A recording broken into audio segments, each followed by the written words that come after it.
Alright, so we are on day 5 of this 5-day resume challenge. Isn't your resume almost ready? Have you implemented all those learnings I have given you on all 4 days? If you haven't, first go back to those videos, complete all those things, and then again watch this video. Because today I'll be giving you just those last finishing touches for your resume. Just those few mistakes I've seen generally job seekers commit, which you should not. You should not repeat those mistakes. So I'll just cover those things. I'll also cover some formatting parts of resume so that your resume will be complete. I'm so excited so that you will complete this 5-day resume challenge and then you will be ready to start applying to employers and job posts.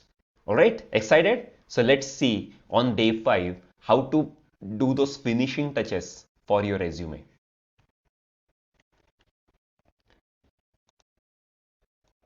I'll cover typical mistakes to avoid in resume today. First, I'll cover common mistakes and then I'll tell you how to format your resume. On common mistakes, there are a few, right? So don't repeat these common mistakes. First, general understanding of job seekers and professionals I've seen is that resume is your life story. Oh, here I am. It's like your autobiography that you have to write everything. No, it's not like this. Okay? Resume should tell the employer what's in it for the employer. Okay? Resume should tell those things which are relevant to the employer, or at least in the language, the keywords of the employer or the job description. And if you have experience more than 15 years, you need not write everything. You can write only about last 10-15 years experience, and you can mention the previous experience in just few lines. 1 or 2 lines just cover all the experience, because employer is going to or is interested in the last few experience as a proof for your future performance. Right? We have covered all this. So resume is not your life story. You have to tell the right story, which is relevant in that context. Second is, people always, there is a debate about length of the resume. Some people say it should be one page. Some people say 3, 4, 5 pages is all right. I think I'll put in the middle. I'll stay with the middle. Just have 1 to 2 pages resume. Why? Because nobody is going to give you that much time. Anyway, you do not get that much time. Nobody is going to read through. And just when they see, oh, your resume is not ending, they'll not read it anyway. So if you have less than 10 years experience, make sure your resume is just 1 page. If you have more than 10 years experience, you can have the additional page. And if you go through my formats, I'm sure, and if you go through all previous 4 days recordings, you will know what to write and what not to write. So you'll be able to cover all your things on just 2 pages. Third thing is, generally people feel that only full-time paid experience counts. It's not the case. Even voluntary experience, your internships or your consulting assignments or part-time projects, right? All these count. As long as they're relevant, you are writing in the relevant words, or you are joining the dots with your next job description. Okay, so make sure you write more and more. Don't delete things which are, oh, they are not full-time or they were not paid. You need not delete. If it's relevant to the context, you do mention them. Another common, you can say understanding is resume is about responsibilities. Oh, I was responsible for that. I managed that. I worked at that. See, it was your job. Nobody is interested in that. People are interested in your outcomes, in your results. We have covered all this. So make sure resume is about your results, your outcomes, not your responsibilities. Fifth one is, please do not have grammar mistakes. You have so many grammar checkers these days. You will have grammar checkers in Microsoft Word, or I would recommend grammarly.com as a grammar checker. Make sure you use that free version. and thoroughly check your grammar. After you check grammar using these grammar tools, make sure you read one by one or word by word, or you can take a printout and again read through your resume one by one, because there will be some words which are correct from grammar or spelling wise, but they are not correct in the relevant context, right? There will be real words, so grammar checker wouldn't point those out, but do not make any mistake on your resume. What happens is that if employer finds that out, say they will feel that you're not sincere enough or your English is not good enough, those puts those additional negative marks or those confusion in the eyes of or minds of the employers. I do not want you to make any mistakes on your resume. Sixth is, I think you should not have these unprofessional elements, which I'll cover. Casual email address. I mean, harshadrocks.com, something like this, Don't put such casual email address for job seeking or jobs related things. Make a professional email address. I mean, your personal address, but make it look professional. Generally, it should have your name and surname. It should not even have your last job or last company, okay? I mean, you're applying for next job, okay? So do not have these unprofessional things. Do not write career objective. I've covered that in on day 4. And do not hide career gap, because employer is anyway going to find that out. ATS is anyway going to find that out. Make sure you write something in the career gap. Do not hide it. And now the last things, which are the mistakes, I think you can remove these unnecessary details. They are not necessary. For example, age, not necessary. Passport number, not necessary. They will ask for that later. Detailed address, not necessary. You can just write your city. They are not going to mail you something, right? I think it unnecessarily takes away space.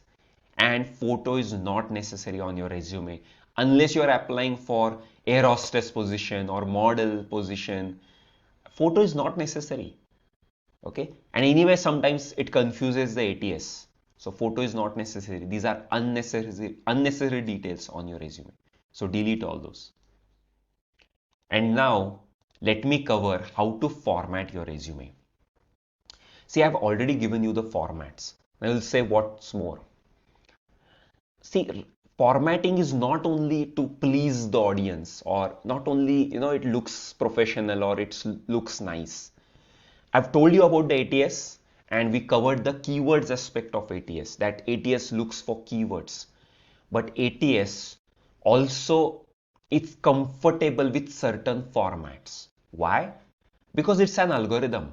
Okay, so it reads through the text, right?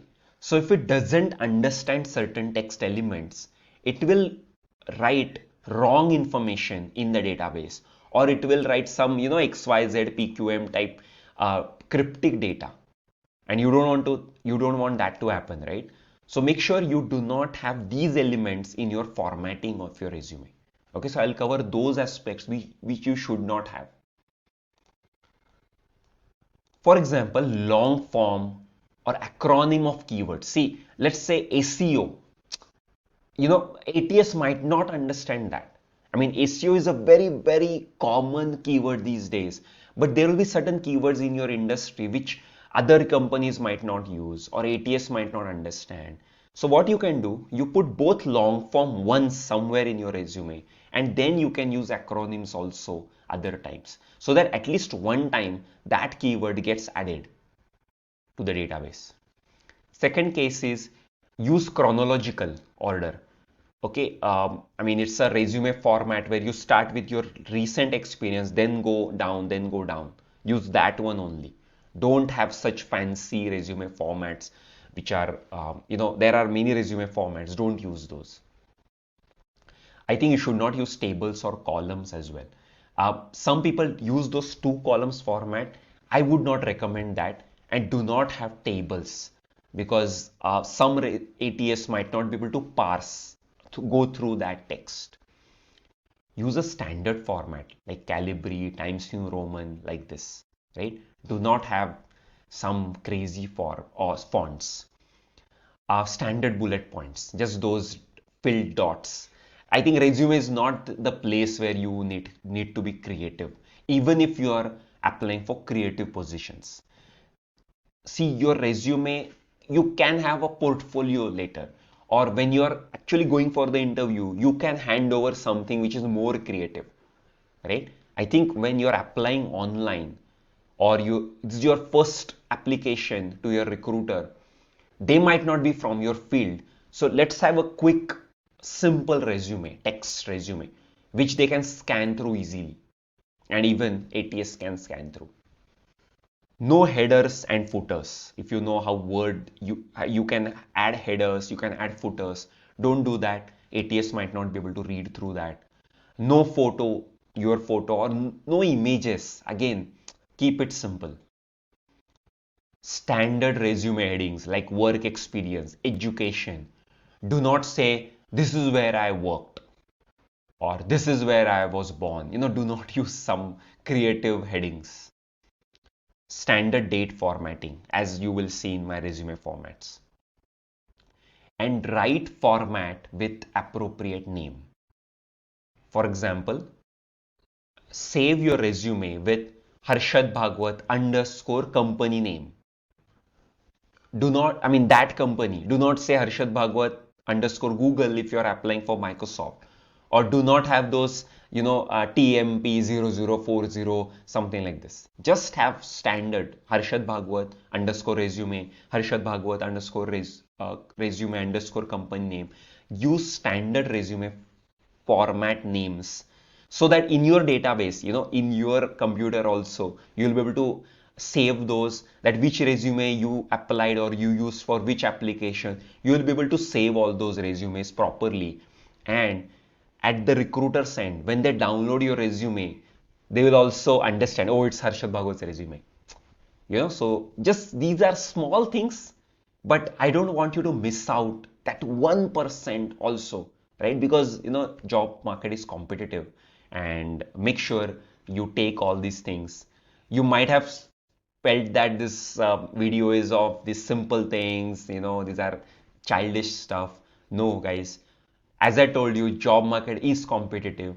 I don't want you to miss out on anything. Just be perfectionist, at least for your resume. All right. Now, below this video, you will find links to some tools which you can use, free tools as well, which you can use to scan your resume. It will give you a score. Okay, it will give you a score. You can use that. You can use those tools after you complete your resume. Make sure you get high score on those tools, and then you can rest assured that your resume is top class. It will pass through the ATS, it will excite and convince the recruiter, and you will start getting interview calls. All right, so I'm excited for you. Aren't you excited? Make sure you complete all those videos, make sure you implement all those learnings on your resume, and then confidently apply for those jobs. All right, my best wishes for your job search. May you get your best job as soon as possible. All right. Thank you so much for completing this 5-day resume challenge. Bye bye.